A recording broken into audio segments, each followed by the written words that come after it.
जितेंद्र आव्हाडांकडून बाबासाहेबांच्या झालेल्या अवमानानंतर आता छगन भुजबळ त्यांच्या पाठीशी उभे राहिलेत।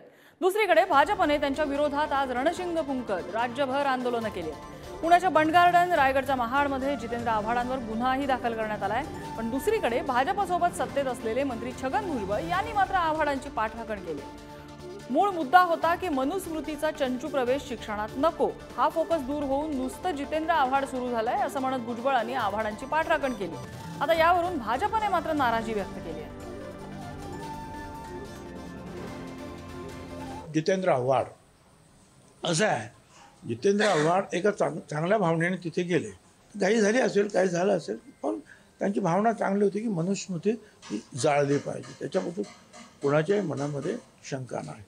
परंतु चुकून त्यांनी जे आहे बाबासाहेबांचा फोटो असलेले जे काही पोस्टर्स होते त्याच्यावर आणखी काय होतं मला काही कळत दिसत नाही अजून, पण त्यांनी फाडलं असं आणि ते चित्र तिकडे लोकांच्या समोर केलं, फाडलं काय आहे ते पण पाहिलं नाही त्यांनी आणि सगळ्यांनी ते तसंच त्याचं अनुकरण केलं।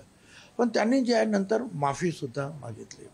पुरोगामित्वाचा ढोल वडवणारे भुजबळ साहेब अशा प्रकारे त्यांची भूमिका परमपूज्य डॉक्टर बाबासाहेब आंबेडकरांचा फोटो फाडल्यानंतर फाडणाऱ्याच्या बाबतीनं सहानुभूती व्यक्त करणं हे दुर्दैवी आहे।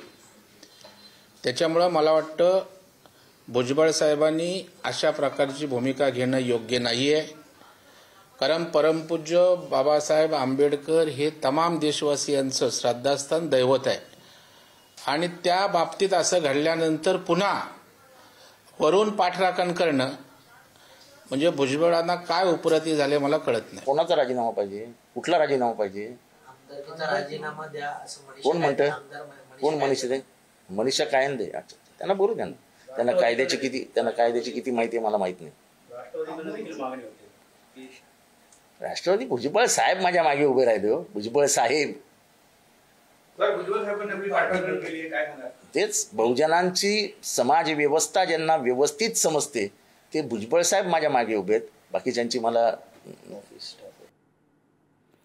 आणि जितेंद्र आव्हाडांनी केलेल्या या कृत्यानंतर भाजपने आक्रमक भूमिका घेत राज्यभर आंदोलन केलेलं आहे। पुणे, सातारा, सांगली, कोल्हापूर, नाशिक, जळगाव, धुळे, अकोला, अमरावती, नागपूर, यवतमाळ, संभाजीनगर, धाराशिव, परभणी प्रत्येक जिल्ह्यामध्ये जितेंद्र आव्हाडांविरोधात घोषणाबाजी सुरू झाली आहे। आज त्यांचा निषेध करण्यात आला। अनेक ठिकाणी त्यांच्या नावानं जोरदार घोषणाबाजी करण्यात आली, प्रतिकात्मक पुतळे जाळण्यात आले, फोटोला जोडे मारत आंदोलनही करण्यात आलं।